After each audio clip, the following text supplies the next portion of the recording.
Okay, so they called this a lightning talk. My wife's in the back there and she says I never talk like lightning, that I'm long-winded. So I'll have to move on here as quickly as I can. So I'm gonna go off title a little bit too. We just flew in last night from North Carolina and I was thinking about this, and I think it's a really important subject, a really important conference. I am honored to be here and to have a speaking spot here. So I went off topic last night and I wrote some stuff. So my slides are awful, okay? They're more just a little crutch for me putting these thoughts together. So, it's all about building sovereign launch capacity in Canada. That dream is extremely real in my mind. You know, who am I to judge? I don't know, I'll tell you that in a second. A couple of negative spots. We need to ditch some negative attitude in Canada that's bothered me for 35 years. I'll get to say it, I'll say it succinctly here, won't dwell on it. It's easy to ditch it, just move on. Just like build some confidence. That's it, that's all you have to do. Bureaucracy. We have a serious bureaucracy issue. I'm going to talk about it in civil aviation. And I don't think people know how bad it is. I'm going to talk about that. Anyway, I'm going to talk about development methodology. I have a perspective, a long perspective in development methodology. Did it the old school way. Now we're involved, we sell to literally tens of thousands of organizations that do fast development. Got great perspectives on it. I'm going to share a little bit of that. And the whole thing is understanding the need for speed. Anyway, let me get into it. Okay, so look, I research. I was born a geek and I used to blow things up, never made rockets, just blew things up on the ground. Is statute of limitations up on that? I'm not sure, that was 50 years ago, so probably can't charge me for it. Yeah, founded 4 successful best-in-class companies we talked about, including Protospace Mfg, which is what brings me here. A lot of living vicariously. I love watching people do development. I love being part of it. I love being at the edge of it. It's so cool to see creative people come together and do stuff and make stuff happen. Okay, and so I got 2 perspectives. I said we got 20,000 some customers between the organizations. And I'm going to talk about University Rover competition. It's got Raul and some other notable alumni of that competition, which we sponsor. So, and we learn a lot. I learn stuff from everybody I touch. Okay, 2 critical things to avoid, and then about innovating on time and budget, because it has to happen on time, has to happen on budget, and it has to work. If those things aren't there, you wasted your time. You can dust yourself off, do something else. Anyway, something that bothers me, people always said to me, you know, years gone by, hey, it's amazing you can do a technology company in Cape Breton. And then I get people, you know, as we've grown, people say, oh, it's amazing you can do that in Canada. And then I'm going, where does that come from? That just bugs me. I mean, that's a low expectations problem. We have a ton of talent in this country, young people coming out of schools, lots of people aren't young, with lots of talent around, and we do kind of miss on harnessing it and unleashing people. We put a lot of things in their way. I love that Raul said something like, if they can do it in New Zealand, well, hey, we can do it here. And it's just grit, right? It's just like, go out and just do something. It's fun to do things, and it sucks to sit around being afraid of it and having naysayers all around. Anyway, it's a problem in Canada. You can change it just like that, and I love this room. That's why I really wanted to fly up here and talk. Okay. Bureaucracy. Any government people here? Good, okay, so I'll apologize in advance. I have lots of friends who work for the government. There's lots of great people who work for the government, but it's frustrated me. It's been my biggest thing that's gotten in my way again and again. We need great government. We need efficient, effective regulation, especially in things like aviation. But in civil aviation, as an example, I got lots of others I could put up there. Okay? It's lightning talk. We bought this nice little airplane to get around. It's King Air 200, Pratt & Whitney PT6A engines, Pratt & Whitney Canada, like nice little plane, North American made plane, and made the mistake of importing it into Canada. And the bureaucrats for Transport Canada who do importation say it's great, going to fly in our certificate, everything's great, gets the Atlantic Canada office. They had a fight between bureaucrats and it got put in the penalty box for 5 months. We had to put $400,000 extra in it and sat there doing nothing. I still can't fly that as a private plane. If that was the US, we'd fly at Part 91. I regret putting Canadian letters in the tail of that. It should have an N in the tail of it. Would have been flying it private day one under Part 91. I got insurance. I got somebody with a proper driver's license, and we follow the rules, and you fly your damn plane. Not in Canada. So anyway, so I live in a community, 100,000 in the municipality, 200,000 people in the airport catchment area, 7,500-foot runways, 2 commercial flights a day. Makes it almost impractical to run a business out of there. There is no effective commercial aviation between centers in the Maritimes, and it's bureaucratic, it's regulatory, and it's crony capitalism. And I say, come on, government people, clean it up. I say that, and everybody goes, yeah, I know, privately talk to me, yeah, I know it sucks, but it's not my job. Hey, don't let that happen to space. Canadian aviation sucks. Oh, Ottawa. I come in this airport and I go, this is the nation's capital. 78 flights a day. So Wilmington, out of the way, picked it specifically because it's out of the way. You know, municipalities, the mayor the other day says 300,000 people or something, municipality. They have 31 flights a day. How come our airports are vacant? Oh yeah, government. Yep. Come on, guys, we need you. But you got to get behind space and aviation, not in front of it. Here's my negatives. Thoughts. I just want to mention University Rover. We've been prime sponsor of that for a number of years. It's been just such a great thing. Watching the teams who win, looking at that pattern, watching our customers that win, I've been thinking about this for 35 years.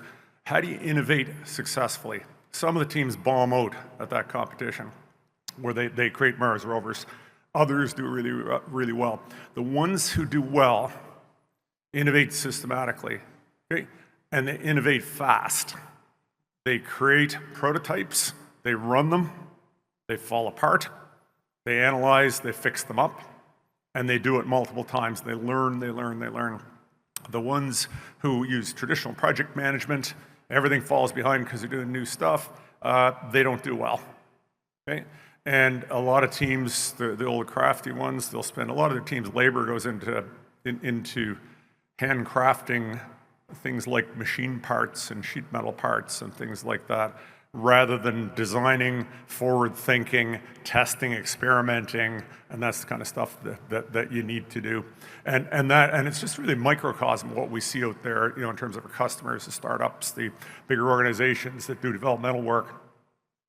I want to share this stuff, and I have no idea if this will make any sense within the time frame that I have. Okay, watching for years, we have 500 employees, 100 and some in R&D, and I look at my employees, and why can't we do projects on time? Things slow down. Why can't you do projects on time?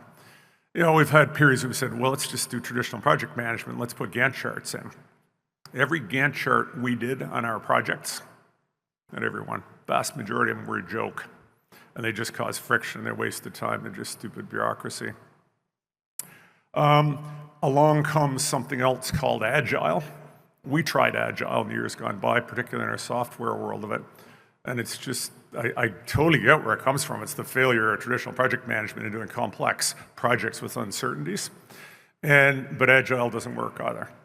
I've talked to people, and maybe some people disagree with me, but you can bring elements into it. But what's the problem? The problem when you're doing development, this is front and center to what we're talking about, developing space capacity. We need companies that can innovate like SpaceX.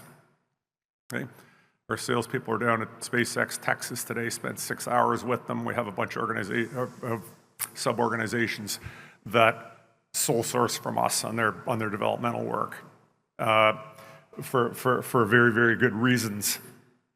But their whole thing, methodology that embraces uncertainties, okay, and addresses it systematically and does not waste time, okay?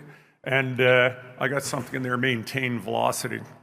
We're really big in the velocity idea. Anybody who's done anything to do with lean anything, the idea of velocity, how long should it take something to happen? I don't know how many hours of work on it, how many people you have, you find out how long it should happen. But in comes something called latencies. Projects sit. We design a mechanical system. I need parts. They go to a job shop, a week, 3 weeks, 4 weeks. I got a latency. The minute you got latency, your velocity is dropping. When your velocity drops, two things happen. Number one, Raul showed a nice graph of their spending or projected spending. And I looked at that one and it said scientists and engineers. That was the big spending that they're doing, right?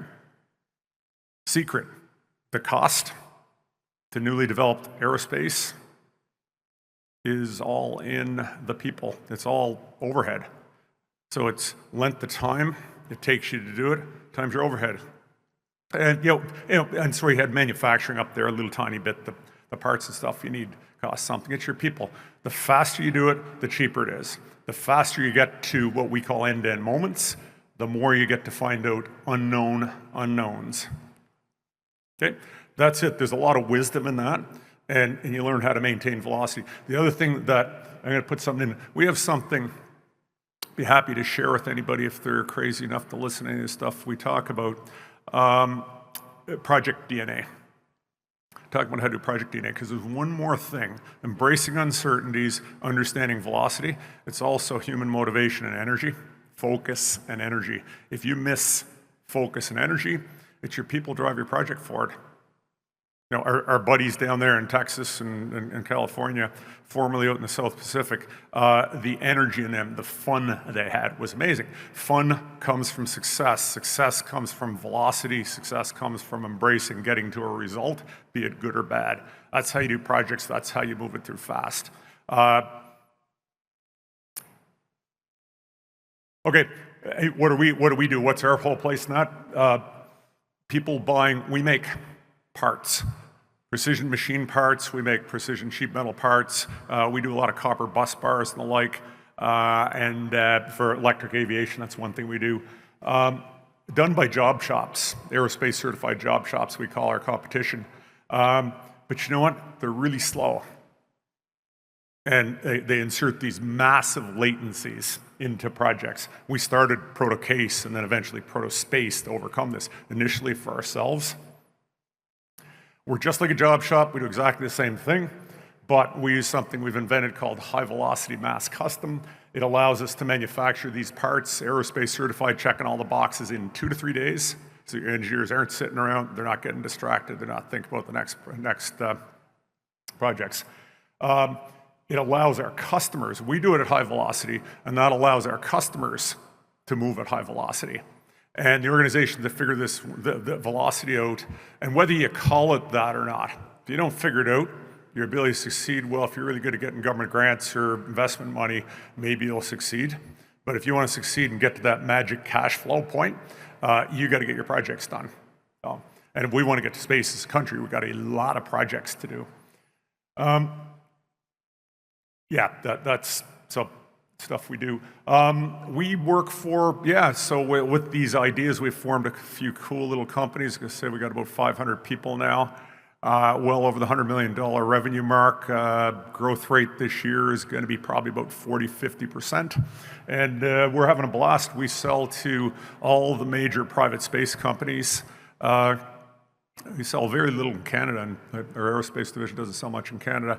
South of the border, we sell an awful lot down there, and electric aviation is a big field for us, and we sell 19 of the top 20 aerospace majors. So we've done this all with this thinking. This is what we bring to the table, and we'd love to be more part of the Canadian aerospace scene. A lot of the Canadian aerospace scene it's pretty traditional. It's pretty branch planny, and they move at old aerospace speed. They move at Transport Canada speed. And probably don't have that much of a role there, but in the emergence of innovation in aerospace, which is what this is all about, I'm going, cool, love to be part of it. Canada sure can make that happen. Everything I heard here, it's all right, $100 million, go figure out how to do it. Lots of other people have figured out how to do it, put our flavor on it. Make it Canadian. It's a great thing to do, in my mind. And that's it. Last thing, if I can put a plug in for something, if anybody's really into innovation and company research and whatever else, we got a great podcast out. If you want to listen to our customers tell their stories, it's not us, it's just our customers talk about their stories. Anybody like to be on that who does cool things here, we'd love to get you on the pod, because it's just so many people doing so many exciting things, aerospace and all over the technology fields. But anyway, that's it. There's my lightning talk. That thing just went to 0, so I don't know if I'm going to get the hook there and pull me off the stage. Or do I have time for a question? Nope. Okay, no questions. You guys talk to me later over drink. Thank you.